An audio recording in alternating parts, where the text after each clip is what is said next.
Ladies and gentlemen, welcome back to this channel. There is this clause that sparks a lot of discussion in this Republic of Kenya.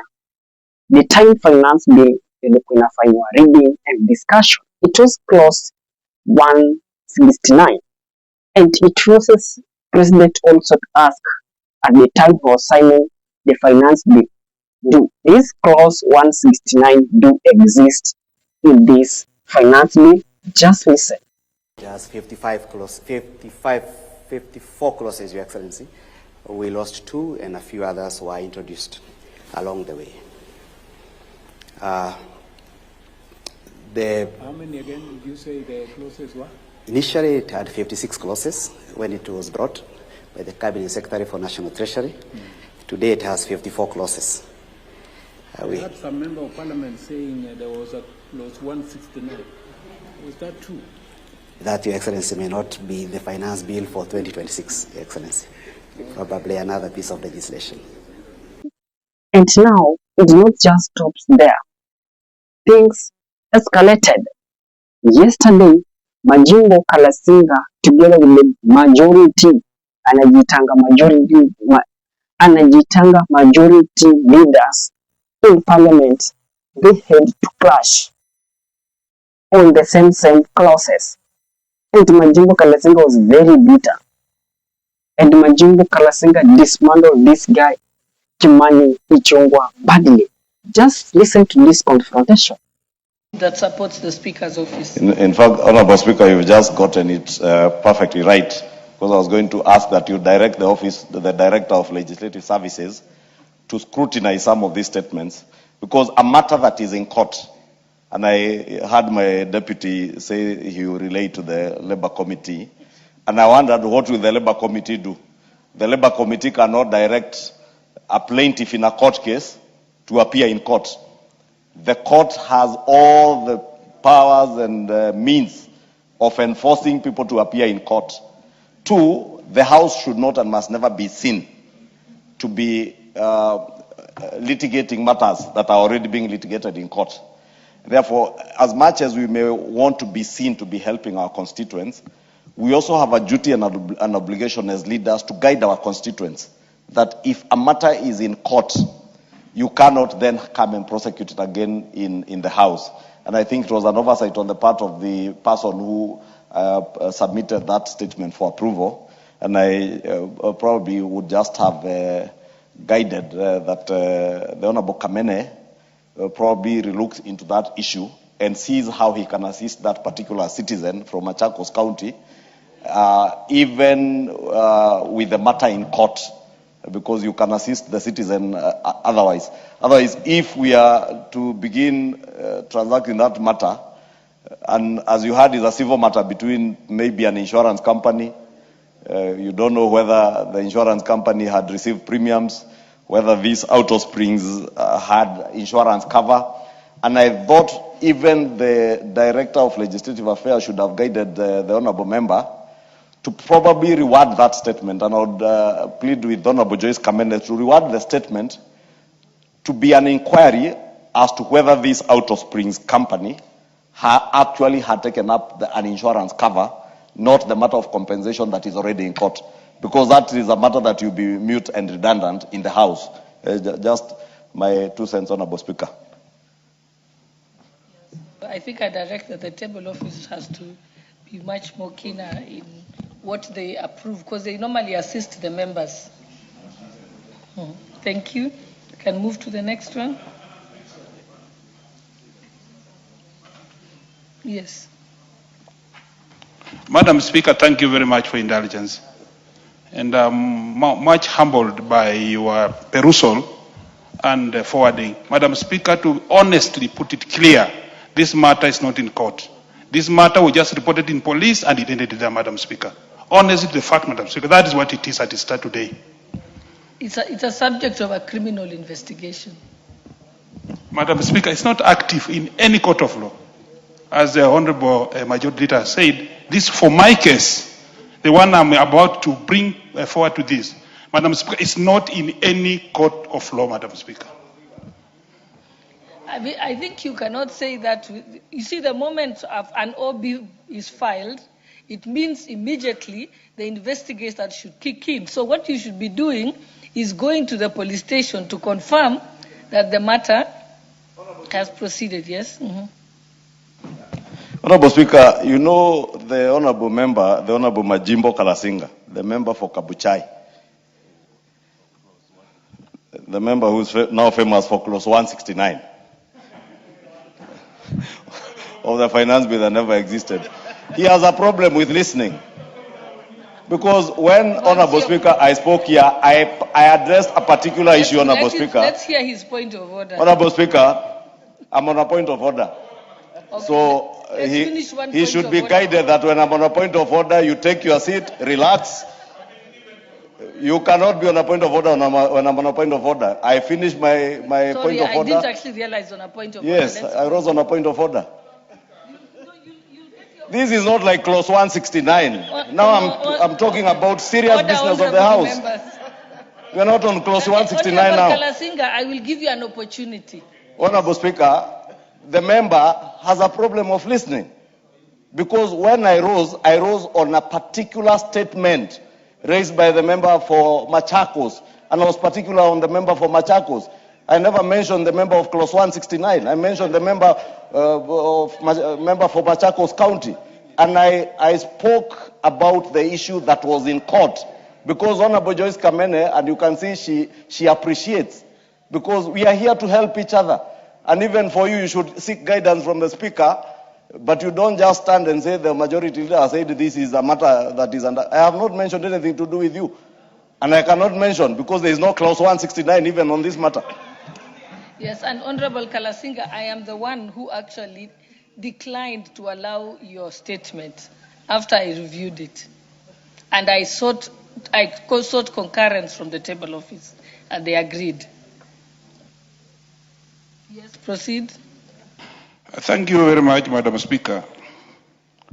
Madam Speaker, you know, I first started by appreciating you for actually ascending to this statement. I'll be accordingly advised by this Parliament, Madam Speaker, as you have just proceeding. In case tomorrow, the following day, it's approved that this matter, which is different from Madam Joyce Kamene's, is not in the active court, Madam. It will come back this floor, Madam Speaker. There's nothing wrong about that. But Madam Speaker, my leader of majority, I demand respect from him. Madam Speaker, when he has continuously mentioned me over that Clause 169. And it's clear, Madam Speaker, that I want to put these records clear here. Clear, in front of you, Madam Speaker. On page 966 of the finance bill, Article 1A, Clause 31, Sub-Article 169, talks about Mitumba, Madam Speaker. Why is Kimani Ichung'Wah thinking he's the overall head boy of this house? Madam Speaker, I'm not a young boy in this school here.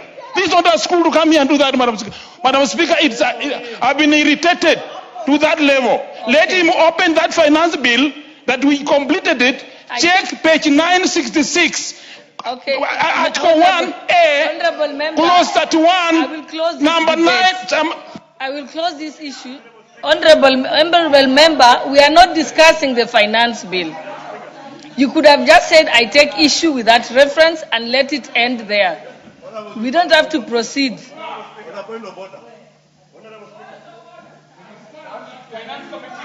Let the finance committee speak first. Thank you for the. Let's allow his point of order. Thank you for that moment you've given me, Madam Speaker.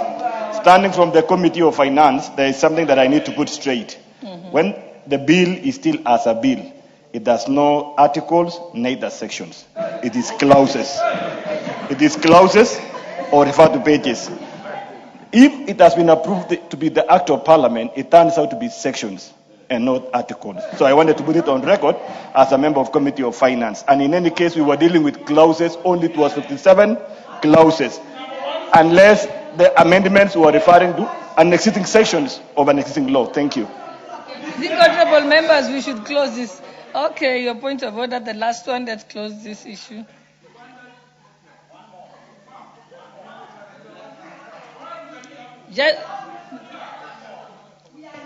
Honorable Speaker, on standing order 87 on contents of speech, Honorable Speaker, you know, we also have a duty and a responsibility to the people of Kenya to inform them. And because we are elected, for instance, a member for Kabuchai is elected amongst the best, from amongst the best of the people of Kabuchai. Amongst the best. And that is how he won his election. Not to say he's the best in Kabuchai, but he's among the best that the people of Kabuchai found. And therefore, the people of Kabuchai, in the villages in Kabuchai, those in Chwele Market, expect that since they have sent one of their best sons to Nairobi to represent them, he will take time, he will read, he will internalize, he will be able to conceptualize what is contained in a bill. Honorable Speaker, it is on record. It is on record when the member for Kabuchai was seated on this seat here, that he quoted clause 169 in the finance bill. Now he is further misleading the House and the people of Kenya that this bill had 966 pages. A bill that had 57 clauses that now had page 966. Honorable Speaker, when we legislate on these bills, as the member for the Finance Committee, the CPA, Ruto has said, that bill had particular clauses with sub-clauses and sections. And when we legislate and when we quote those clauses, we quote clauses. And that is why I was challenging these people, Honorable Speaker, please tell us the clause. Because even in amending, we seek to amend clauses. The member for Kabuchai has gone further to mislead the public again that there was tax on mitumba when it was not there, and I have challenged them. Show us where. Now he has moved from page clause 169 to page 966. Okay. Next time he will tell us bill number 40 or 56. Read. Don't embarrass the people of Kabuchai. They are very serious scholars in Kabuchai, and we must not allow you to embarrass the people of Kabuchai. You cannot embarrass the people of Kabuchai. Where even our Honorable Speaker, a whole Dr. Masika Wetangula, senior counsel, comes from. Serious leaders. You cannot don't be an embarrassment to the people of Kabuchai.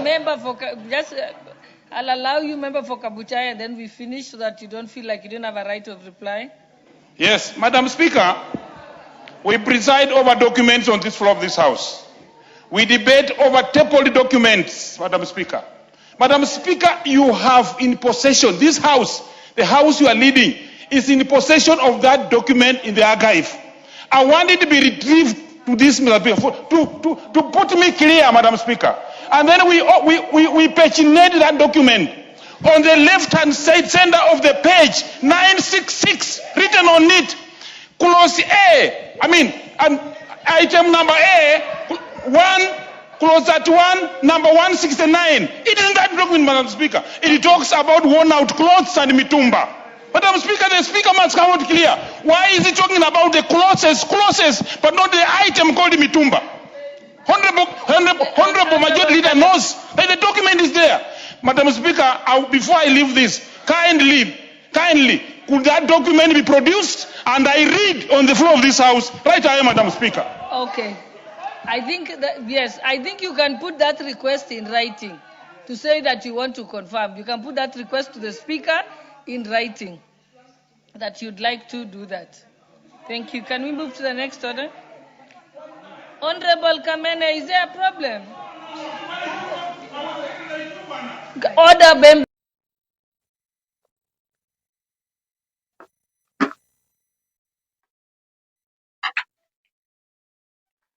If Majimbo Kalasinga'S is being ranked as the best member of parliament performing, Kimani Ichung'Wah haonekani mahali.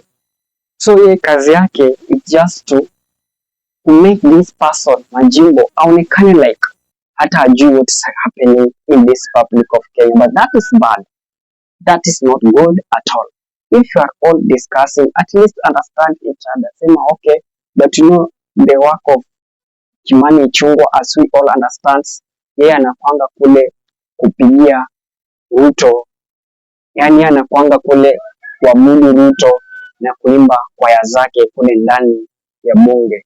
That was not good at all, and these things going to affect those people of Mitumba. No, they dismisses all these things, wakasema oh, nothing like that in finance bill, oh, that hakuna mahali they have talked about Mitumba. But let's wait how these things is going to unfold. Those people that are in Mitumba business uh,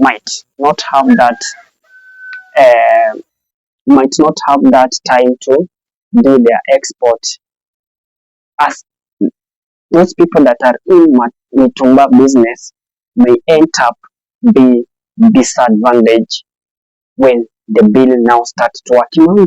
Ilianza jana, be the second, be the 1st of July. What is your thought, guys? Drop it in comment section. I'll be doing my best to read it and giving you a response. And to that, guys, peace and love.